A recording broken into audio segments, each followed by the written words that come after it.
Welcome to Physics 1404, the solar system. So this is one of our two astronomy classes at TCC, and this is actually the first one. Even though 1403 is the lower number, 1404 is really the first half of the book. So the book is Universe, 11th edition.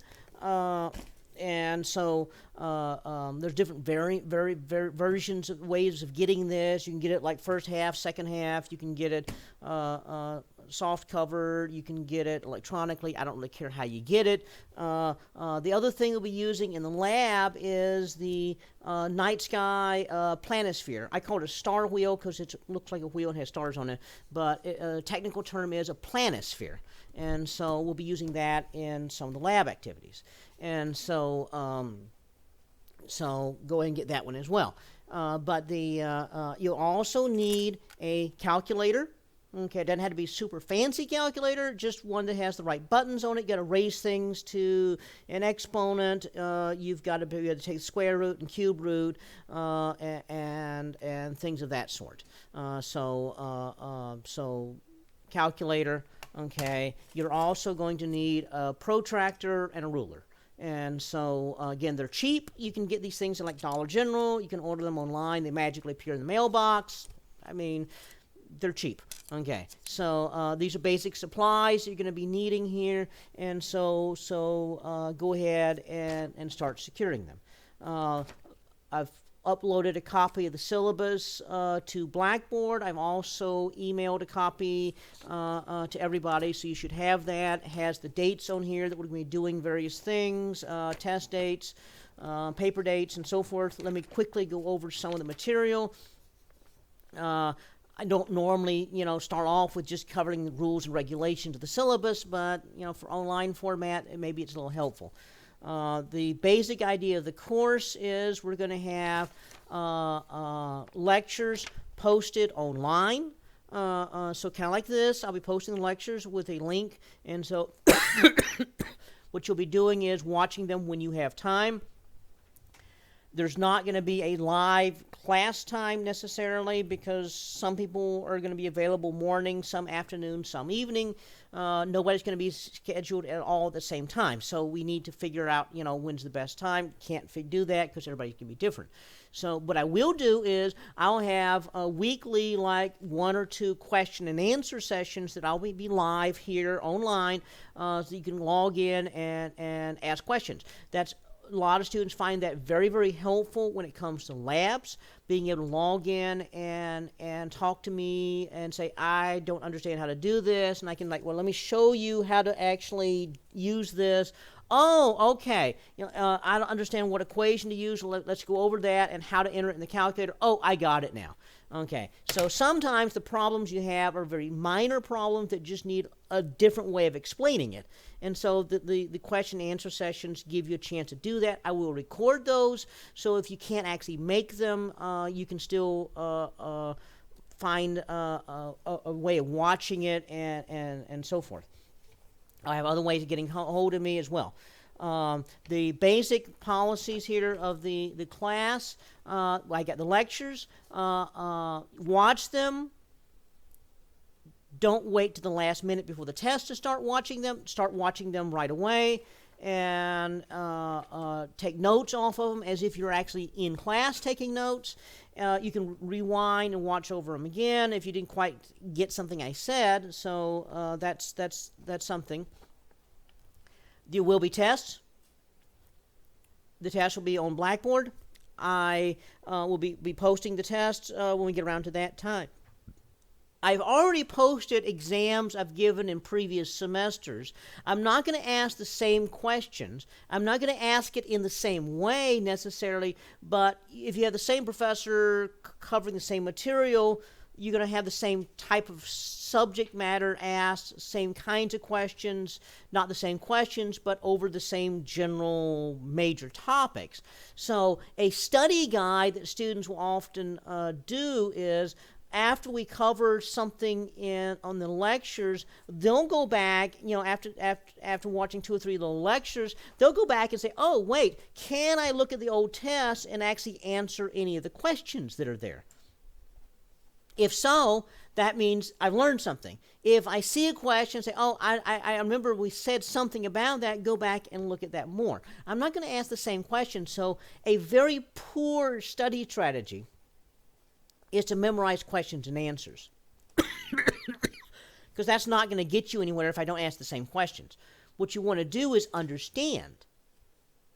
So if you understand and can answer the question through understanding, that means if I ask a related question, you're going to know how to answer it.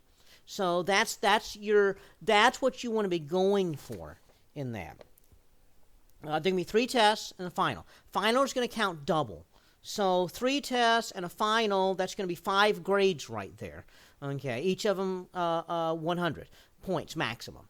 Okay, and so so right away, right there. Okay, now the other thing that I'm going to do here is there's going to be sort of an optional term paper. Now I say optional. It's an assigned paper, but that paper is going to be 100 points. It's going to be in the same categories to give you 6 grades. I'm only going to count the top 5. So that means if the term paper is higher than your lowest test grade, it takes the place of it. If the term paper is lower than any of the test grades, I drop it. So if you're doing really well on all the tests, I have students that say, well, I don't want to do the term paper because I can make them all the points I need on the test. So they elect not to do the term paper. And then they just keep the grades they got on the test. On the other hand, if you're better at writing than you are at test taking, then you might want to think about doing the term paper and replace a test grade. So that's basically how that works. We have labs. Rather than having a huge lab, we have a couple of small labs a week. And some are tougher than others. Okay, some of them are going to be using a computer program called Stellarium. They're about 10 points apiece. Some of them are going to be more elaborate sort of labs. They're about 15 points apiece. Some of them are going out and just looking with your naked eye at the sky and making observations. They're about 15 points apiece. So there's a variety of things we're going to be doing. Okay, the other thing that a couple other things that are going to be involved. I want you to keep your eyes and ears open. Watch the news. When you see something in the news about astronomy, write a 1 or 2 page summary of that and turn it in. These are a handful of those short essays due over the course of the semester. There's no penalty for turning them in early, so if you see like 3 things in a row, turn them all in and you're done with those 3. Okay, there's 5 of them you're going to be doing over the course of this semester. Now, the idea of this is to make you think about astronomy as not just something here and now, or not just something out there, but something that is here and now. For example, if you were watching the news this past week, you noticed that about a week ago there was a near miss of an asteroid that came very close to hitting Earth. And so there are news items out there that relate to astronomy all the time, and I want you to keep an eye on that. And so that's something that I want you to be aware of. And so those I add points there. Another place that you get some points is that I want you to be engaged in the class. You learn more by participating. And so one of the things I'm going to have you do is participate in a discussion session online. This is not like all get together and discuss, but it'd be like you post your discussion, so discussion board. Asynchronous, so it's not all together. So what you're going to be doing is you're going to be posting something here after, at the end of for each week that we cover, I want you to respond to some things. So during the lectures we covered that week, in the textbook or online lectures here that you watch, on your own time, then what you do is you will respond with a question and say, oh, the professor talked about moon phases, and I was wondering, how would you figure out what phase the moon was at some particular historical event? Okay, or you might be saying, oh, I found it really interesting about such and such, or I want to know, does anyone know about, when was the first time someone noticed a spot on Jupiter, or whatever. Okay, so ask questions based on the subject matter that we're covering. Answer someone else's questions. Now, if you don't know the answer, you have to Google it or something. You have to look it up. Okay, so that means you have to be engaged and actively thinking beyond just what was said, and so I want you to answer and respond to questions as well. And so again, when I post the discussion board, I'll have more detailed instruction to that point. But this gets you engaged. The more engaged you are, the better you are doing things. If you happen to be just doing something with astronomy, you're probably going to learn something. So if you are, bored at 2 or 3 in the morning and just surfing through channels on TV, you notice a documentary about astronomy, watch it and write a 1 or 2 page summary of it. Okay. Or intentionally go out and watch a TED Talk about astronomy. Or there's some observatories that are having an online Meet the Astronomer, in which the astronomer is an astronomer is going to be giving a presentation of some sort. Or some astronomy clubs have a virtual telescope night in which they put cameras on telescopes and show things. Now, all these things are places where you can learn something. And so you participate in one of these things, and then what I want you to do is write a 1 or 2 page summary of it and upload it for extra credit. There'll be a couple of extra credit observations I'll have available. Hey, go out, such and such night and observe certain things. Naked eye or binoculars or telescope or whatever. If you have binoculars or telescope, I'll give you instructions how to do an extra credit sort of lab that way. And so all these things, extra credit, add in. Now, students always want to know, how do we compute grades? And the answer is simple. I add all the points. It's not so many points out of something, it's just so many points. So if you get 420 points, as it says in the syllabus, you get a D. If you get 500 points, you get a C. Okay, keep getting points. 575 points, you get a B. 650 points, you get an A. Now, all I do is add. So if you've got 651 points by Thanksgiving, by doing the term paper, doing really well in all the tests, doing the extra credit, doing this, doing that, doing the other, 651 points, that means you don't need to take the final, because if you don't take the final, I add 0, and if you add 0, it's still 651 points. So you're fine. Okay.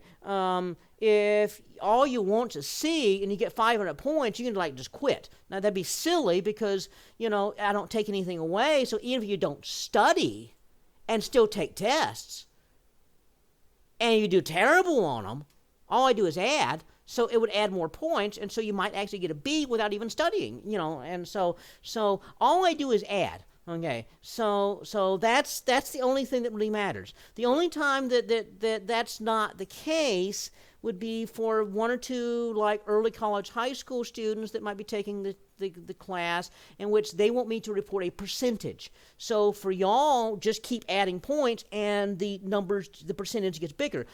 Frequently I have students that end up by just keep on adding up the points, and they end up with over 100% at the end of the semester. Okay, so or some people have other sort of things. The only other time that adding doesn't work would be if you cheat. If you cheat, then instead of adding, points, now instead of dropping the lowest test grade, I drop the highest test grade.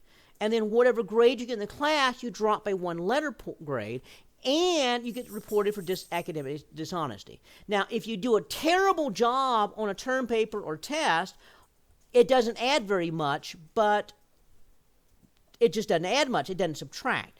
If you cheat, you lose a whole bunch. So don't cheat. You're better off just taking a poor grade and doing extra credit. Okay, that's going to get you more points, whereas cheating, if you get caught, you're going to lose a whole lot. So with that, I'm almost about out of time here for this. So I'll have to pause this a little bit, and then we'll pick up with lecture topics soon.